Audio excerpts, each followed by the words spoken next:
She let a lost little girl inside. By morning, her life was gone. Carrie Sello had been out of prison for 4 months when someone knocked on her door before sunrise. 3 soft taps, then silence. She froze beside the sink, one hand beneath the running tap. Nobody visited her.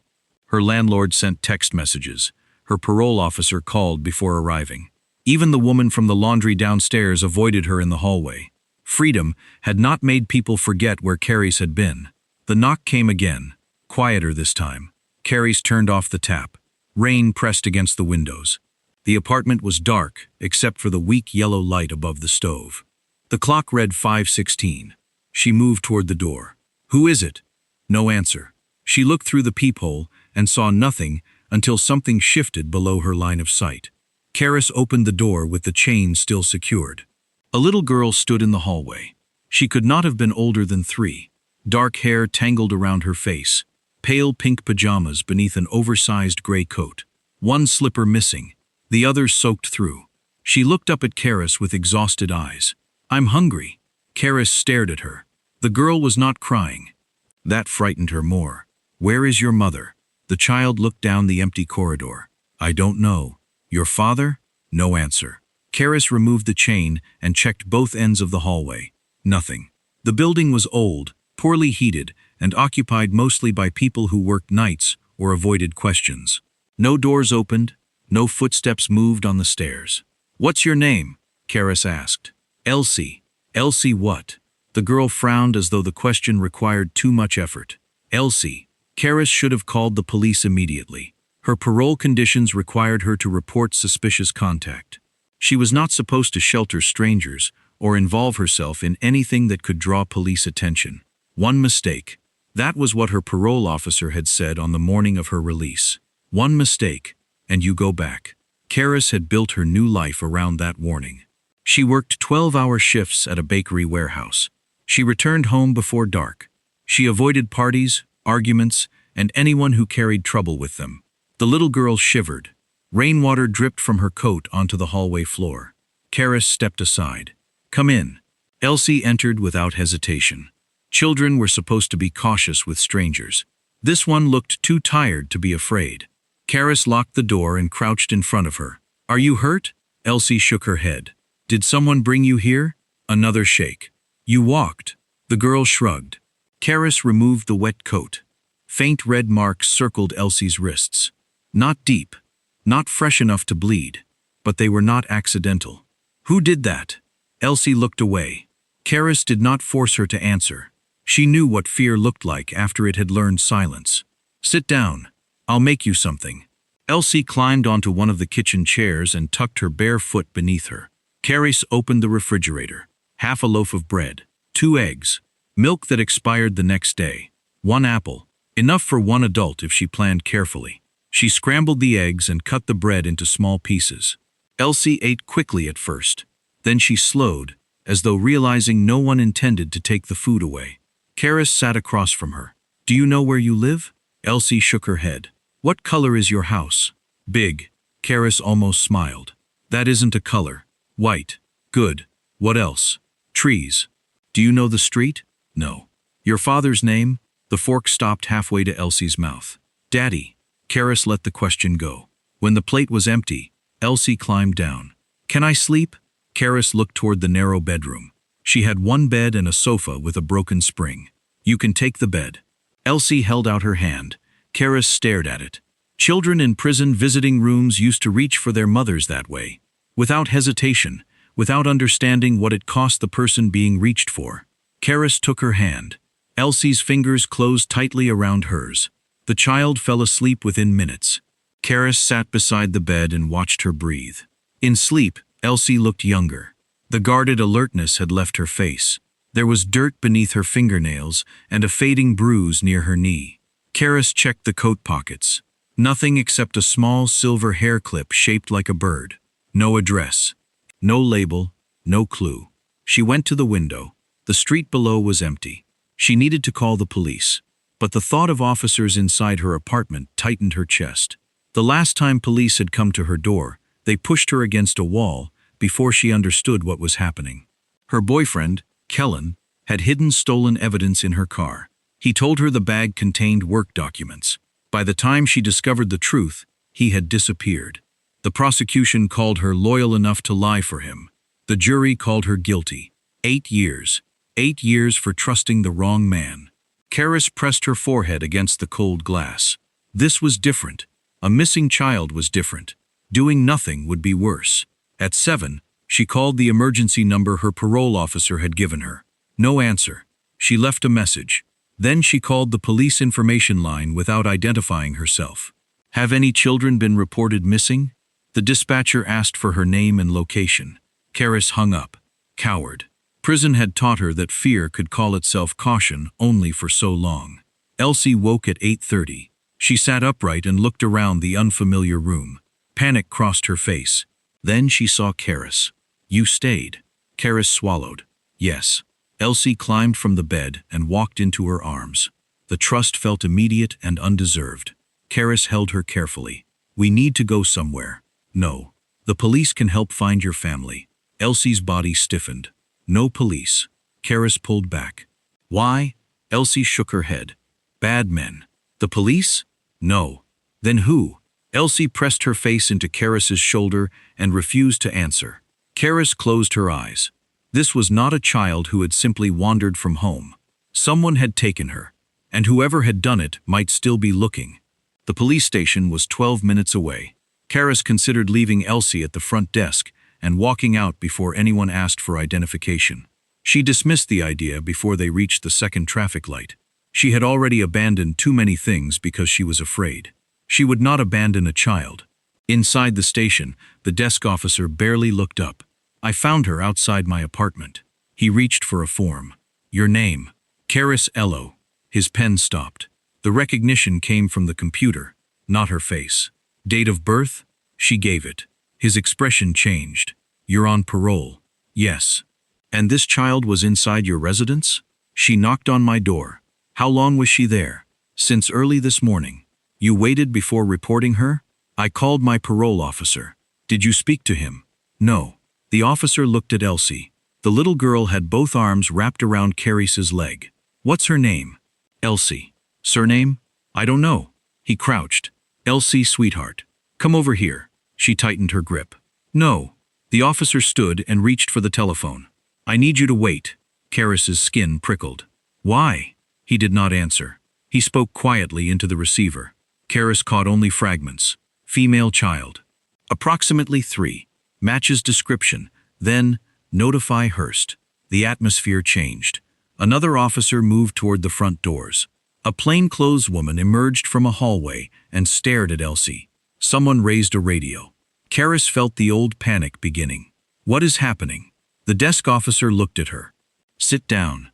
I asked you a question. Sit down, Miss Ello. The change in his tone was immediate. She was no longer the woman who had brought in a missing child. She was a convicted woman being controlled. Karis stepped back. Elsie held tighter. A tall man in a dark coat entered through the side door. Detective Gideon Hearst. Karis recognized him from local news reports. He stopped several feet away and looked first at Elsie, then at Karis. Where did you find her? I told the officer. Tell me. Outside my apartment. Address? She gave it. What time? Around 5. Who brought her? No one that I saw. No vehicle? No. No one in the hallway? No. Gideon studied her. Why did you wait 3 hours? I was trying to reach my parole officer. That should not have taken 3 hours. Shame and anger rose together. I was afraid. Of what? Karis almost laughed. Of this. Before she could answer, the room went still. Someone had entered through the front doors. A tall man dressed in black stood between 2 men who remained several steps behind him. No weapons were visible. None were needed. The station had already made space around him. Karis recognized him from prison newspapers. Orrin Maddox, businessman, suspected crime lord, a man connected to cases that never produced witnesses. His face showed nothing until Elsie turned. Daddy. She released Karis and ran. Orrin dropped to one knee. The change in him was immediate. He caught his daughter against his chest and closed his eyes. For several seconds, the feared man disappeared. Only the father remained. Elsie buried her face in his neck. I couldn't find you. I know. His voice was low and rough. I know, little star. He checked her face and arms, then looked down at her bare foot. His hand stopped over the red marks around her wrists. Something cold entered his expression. Who did this? Elsie looked toward Karis. Every eye followed. Karis stopped breathing. No. The answer came too quickly. I didn't hurt her. Oren rose with Elsie in his arms. His gaze settled on Karis. There was no gratitude in it, only calculation. How did my daughter reach your door? I don't know. You expect me to believe she appeared there? She knocked. A 3-year-old did not cross the city alone before dawn. I know. Then who brought her? I didn't see anyone. Gideon moved slightly between them. She brought the child here voluntarily. Oren did not take his eyes off Karis. After keeping her for hours, I fed her. You changed her clothes. Her pajamas were wet. You put her in your bed. She was exhausted. Every innocent thing sounded worse in his voice. Karis understood how the story looked. A convicted woman. A kidnapped child. Hours no one could account for. A frightened little girl who trusted her.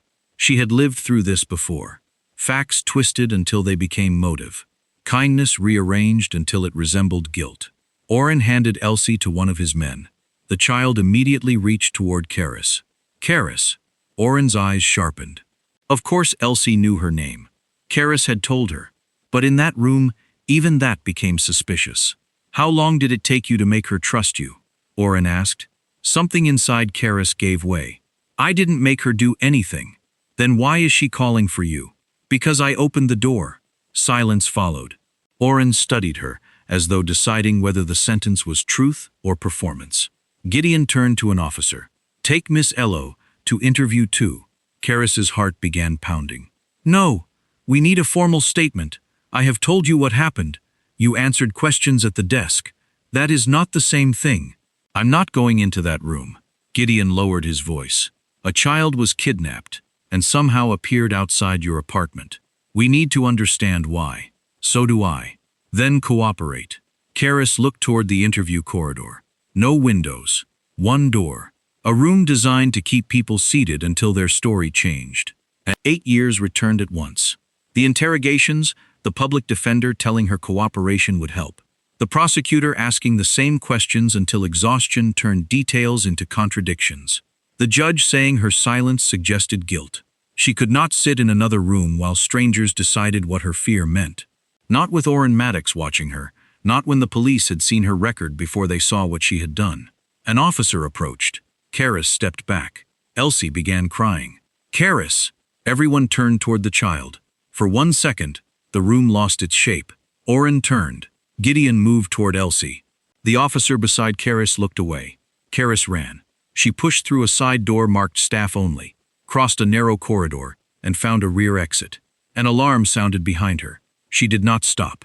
She ran through the rain, across 2 streets, and into an alley behind the courthouse. Her lungs burned. The parole monitor around her ankle felt like a beacon. She reached the bus station with no coat, no bag, and less than 40 pounds in her pocket. The first bus leaving the city was headed north. Karis bought a ticket with cash. As the bus pulled away, she looked back once. The city blurred behind rain-streaked glass. She had done the one thing innocent people were always warned not to do. She had run. By evening, her face was on the news.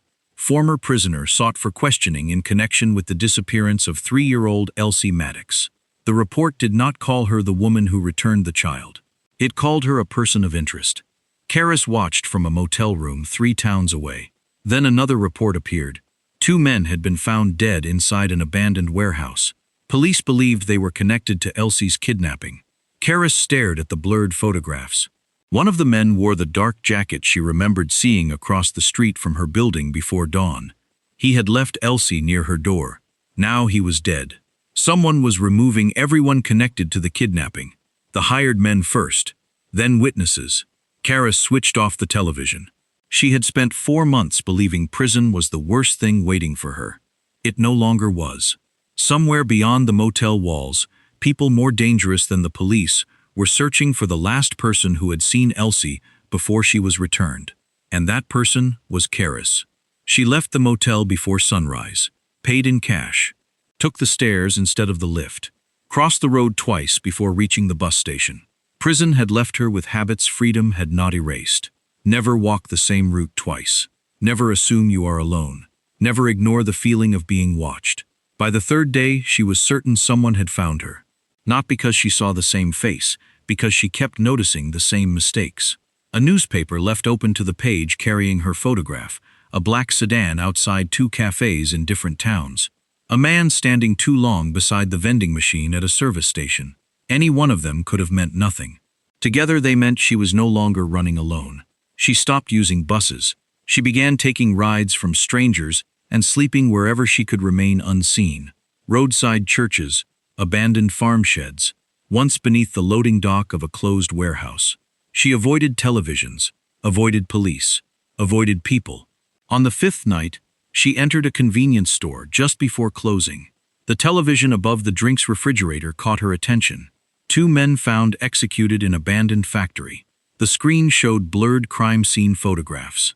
Karis recognized one pair of boots. She had seen them outside her apartment building before dawn. The man who had left Elsie near her door was dead. The reporter continued.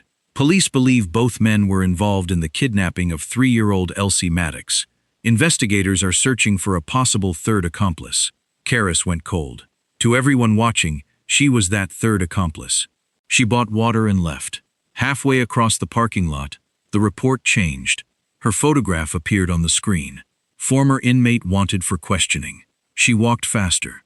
Not because of the police, because whoever had killed the kidnappers now knew exactly who the police were looking for, and how desperate she was. That night, Karis hid inside an abandoned railway station.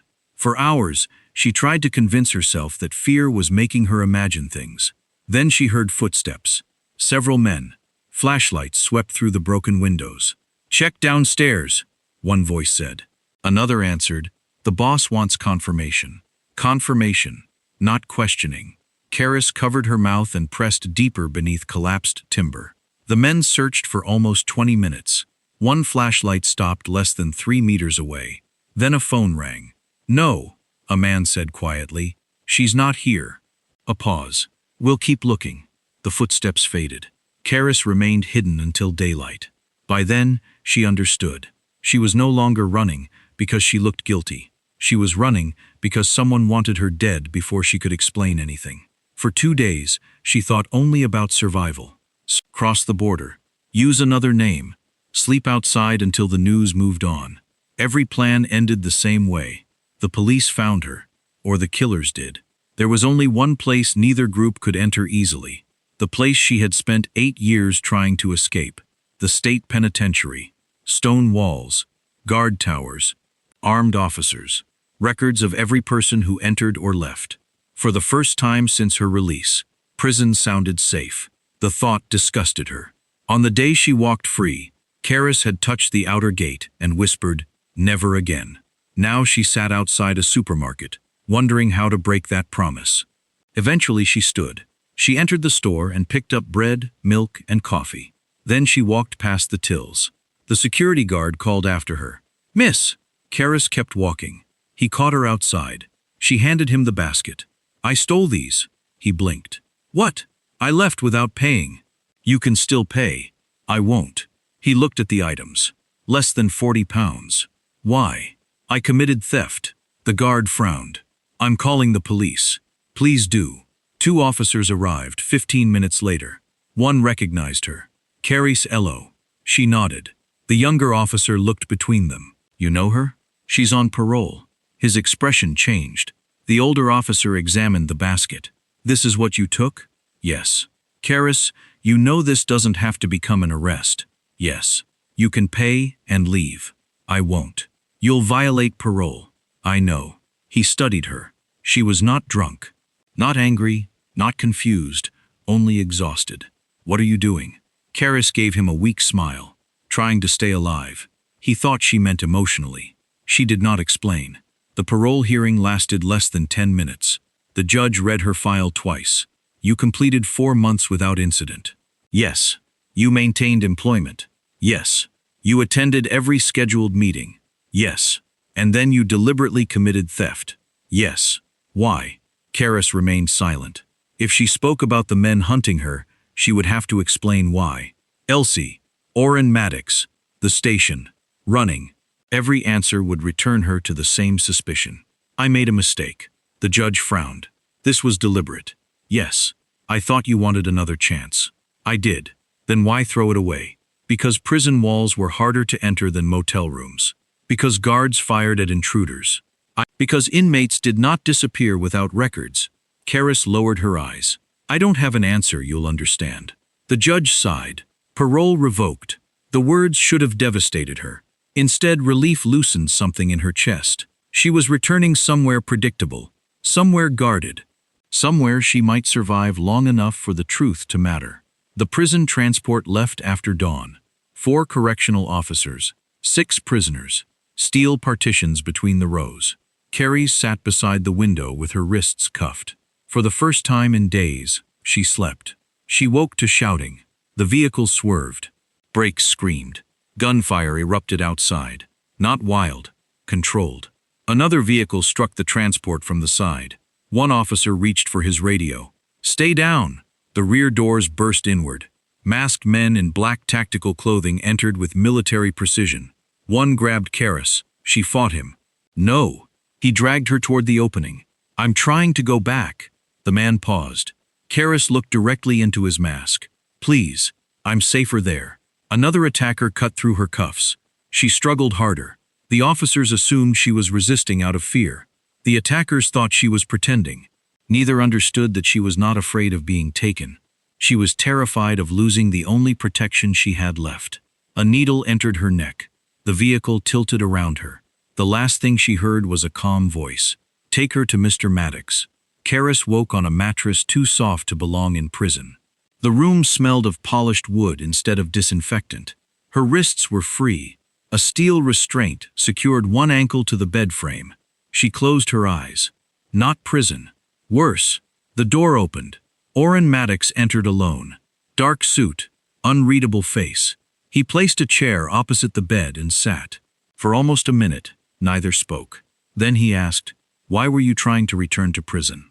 Karis stared at him. She had expected threats, accusations. She had not expected the one question no one else had asked.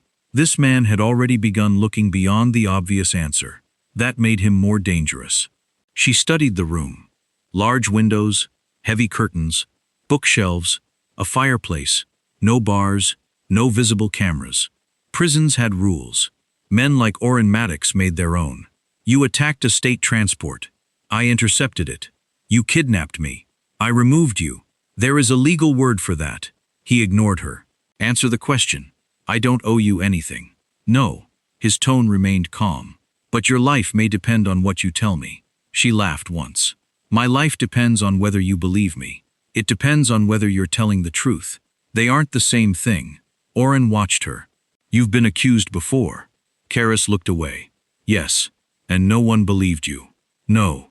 I read your case. She turned back. My case? I had every file retrieved. My trial. Yes. Why? Because I don't like unanswered questions. He leaned forward. My daughter spent nearly 12 hours with you. One night, long enough to trust you. I fed a hungry child. You also ran. I panicked. You fled from a police station. Yes. Why? Because I saw you. The answer surprised her. Orrin's expression did not change. You were afraid of me. I was afraid of everything attached to your name. You don't know me. I know your reputation. My reputation did not send you to prison. No. Karis met his eyes. But powerful men who decided they already understood me did. Orrin rested his hands on his knees. Start at the beginning. You won't believe me. Try. She told him about the knock. The wet coat, the food, the marks around Elsie's wrists, the call to her parole officer, her hesitation, the station. Orrin listened without interrupting. When I heard your name, Karis said, I remembered what happened the last time people with power decided my fear meant guilt. 8 years earlier, she had opened her door to detectives holding a warrant. By lunchtime, she was in an interrogation room. By evening, the news described her as part of a criminal operation. Her boyfriend, Kellen, had hidden stolen evidence in her car and disappeared before the police arrived. The prosecution repeated one argument, until it became fact. An innocent woman would have known. Known what? That the man she loved was using her? That trusting someone could be presented as participation? She received 8 years because the person who could have explained everything had vanished. "I couldn't survive another investigation," Carrie said. "So you ran." "Yes. You made yourself look guilty." "I know. Detective Hurst was prepared to acknowledge that you brought Elsie in voluntarily." "I know. You threw that away." "I know." Every answer sounded the same because there was nothing else to defend. She had chosen fear. Fear had chosen badly. Oren stood and walked to the window. Security moved across the grounds beyond the glass. "The men who kidnapped Elsie are dead. I saw the report. They were executed." "I know. They were not killed by my people." Karis frowned. Oren turned. "I wanted them alive." Something tightened inside her. Then someone silenced them. Yes, they knew who hired them. Yes. The room went quiet. Karis whispered, "They're looking for me." Oren waited before answering. Yes. She thought about the railway station, the motel, the men searching with flashlights. How did they keep finding me? Oren opened a folder and placed several pages on the table. Maps, location records, a route stretching across 3 towns. They followed a signal. "My phone." "You discarded your personal phone." Karis frowned. "Then what?" "The emergency handset issued by your employer contained a tracking system." She stared at the map. She had carried it because her parole officer required her to remain reachable for work emergencies. Every bus, every motel, every place she had slept. She had taken the tracker with her. "They always knew where I was. Until you abandoned the handset." Karis covered her face. All those careful choices had done nothing. She had been running with a beacon in her pocket. Oren watched her. Whatever doubt remained in his face shifted. Not gone. Changed. He pushed a glass of water toward her. Karis stared at it. "I thought you were going to threaten me." "I haven't decided whether I need to." She almost smiled. "You still think I may have been involved?" "Yes." "Then why am I alive?" "My daughter." Karis frowned. "What about her?" "She will not sleep." "What?" "She wakes asking where you are. She refuses food unless someone promises you are coming back." Karis looked down. "I knew her for one night. For a child who believed she had been abandoned, one night may be enough." That afternoon, Oren removed the restraint from her ankle. Karis watched him carefully. "You trust me?" "No." "Then why unlock it? You are not leaving the estate. You cannot keep me here." "I can." "You have no authority." "I stopped depending on legal authority years ago. I would rather be in prison." "I know." He opened the door. "But prison is no longer where they expect to find you." Karis stopped. "What do you mean?" "They know you never arrived. They'll assume someone took me." "Yes. They'll start asking who." "They already are." That evening, Karis saw Elsie again. The child sat on the nursery floor among wooden blocks. The moment she saw Karis, she dropped everything. "Karis!" She ran across the room and wrapped both arms around Karis's legs. "I waited." Karis knelt. "So did I." "You went away." "I know." I cried. Karis held her tightly. "I'm sorry." Across the room, Oren watched. One of the housekeepers spoke quietly. "She has not smiled since the kidnapping." Oren said nothing. But something behind his eyes changed. Not trust. Doubt. Doubt that Karis had ever meant his daughter harm. 3 days later, one of Oren's warehouses was attacked. Nothing was stolen. The place had been searched. Hours later, a former accountant connected to his organization was found dead. Execution style. No witnesses. A message was left beside the body. No loose ends. Oren read the report twice. Then he looked through the window. Elsie was laughing in the garden while Karis pushed her on a swing. For the first time, the shape of the kidnapping became clear. The men had not intended to return Elsie. Something had gone wrong. They had discovered whose daughter they had taken. Returning her directly to Oren meant death. Keeping her meant the same. So they left her near an apartment building and hoped a stranger would find her. Then someone began removing everyone involved. The kidnappers, the accountant, anyone who could identify the person behind it. Only one witness remained alive. A woman whose only mistake had been opening her door. Oren folded the report. "Double security." One of his men nodded. "For Elsie?" Oren looked toward Karis. "No." A pause. For both of them. That night, a delivery truck crashed through the east security barrier. Before the guards could respond, gunfire came from the woods. Professional. Coordinated. Oren was moving before the alarms finished sounding. Get Elsie to the panic room. A guard hesitated. And Karis? Keep them together. Karis woke to running footsteps. A maid entered her room. They're inside. An explosion shook the house. The lights flickered. Elsie screamed somewhere down the corridor. Karis ran before the maid could stop her. She found the little girl crouched behind a table, hands over her ears. Karis. Karis lifted her. I'm here. 2 guards appeared. This way. They moved toward the panic room beneath the house. Another explosion shook the corridor. Dust fell from the ceiling. 1 guard collapsed.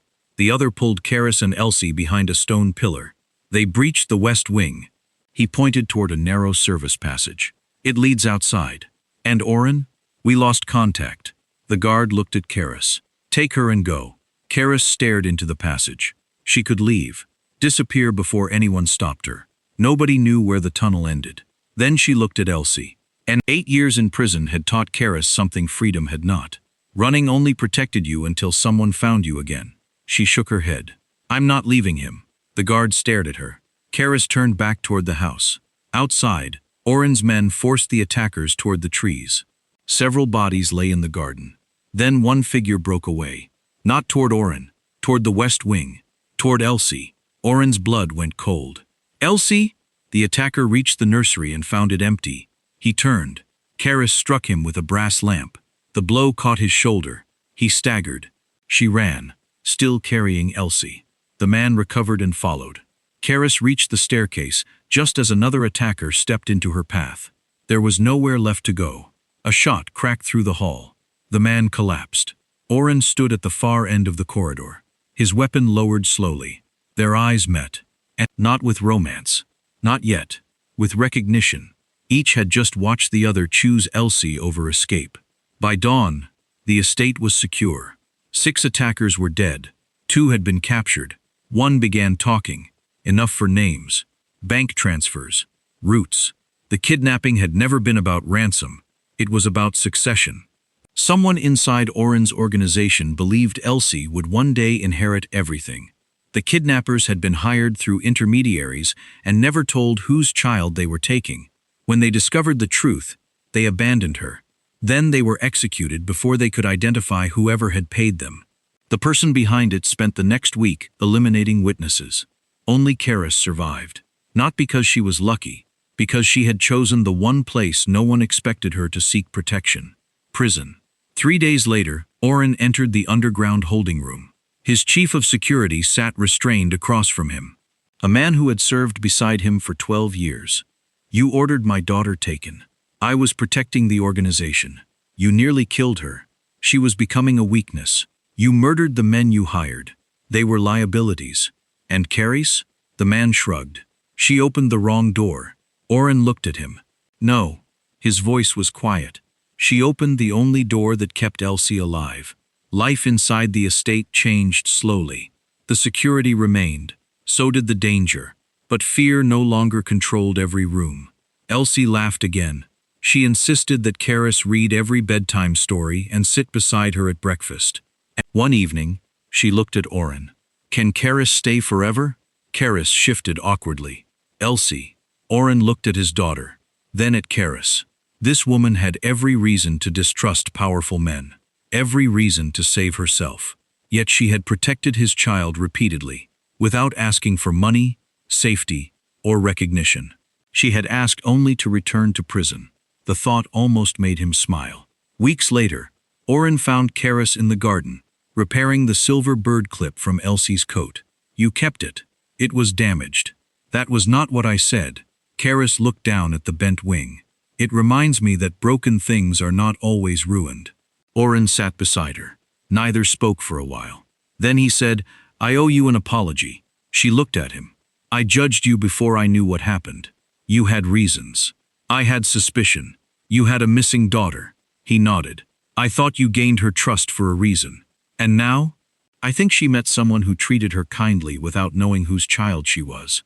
Karis lowered her eyes. I gave her breakfast. You gave her safety. A pause. They are not the same thing.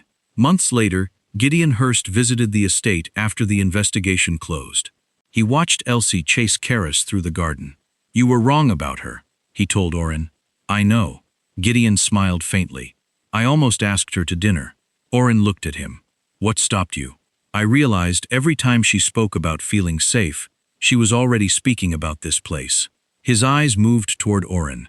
Or perhaps the person who made it safe. Autumn arrived. Evidence uncovered during the kidnapping investigation exposed corruption connected to Caris's original conviction. Her case was reopened. Months later, the conviction was overturned. Caris left the courthouse, carrying no prison number, no parole restrictions, no fear that one mistake would return her to a cell. Oren and Elsie waited outside. Elsie ran first. Caris lifted her into her arms. Oren approached more slowly. There is something I have never understood. What? Why did you open the door that morning? Caris smiled faintly. I nearly didn't. What changed your mind? She looked at Elsie. I remembered what it felt like when nobody opened one for me. Oren remained silent. Then he offered his hand. Not like a man claiming her, like one asking permission. Caris placed her hand in his. Years later, people told the story differently. Some said a mafia king fell in love with the woman who saved his daughter. Others called it fate. Neither version was true. It began with a woman who had every reason to protect herself and opened her door anyway. That decision nearly cost her the little freedom she had left. But it also gave her something she had stopped expecting. Not rescue, not wealth, not a powerful man. A home built by people who chose one another after learning that safety was not a prison wall, a guarded estate, or a locked door. It was knowing someone would open the door when you knocked. If this story stayed with you until the very end, thank you, truly. I write these stories because I'm fascinated by people, the choices they make, the mistakes they regret, the love they never expected, and the moments that change everything. Every character, every plot twist, every emotional turn, and every ending begins as a blank page before it's carefully written into the story you've just experienced. While AI-assisted narration and visuals help bring these stories to life, the stories themselves are originally written by me, from the first idea to the final twist. If you enjoyed this one, I'd be grateful if you liked the video, subscribed to the channel, shared it with someone who loves emotional stories, and turned on the notification bell. It really helps me keep creating more stories for you. Until our next journey, Jetta Valine.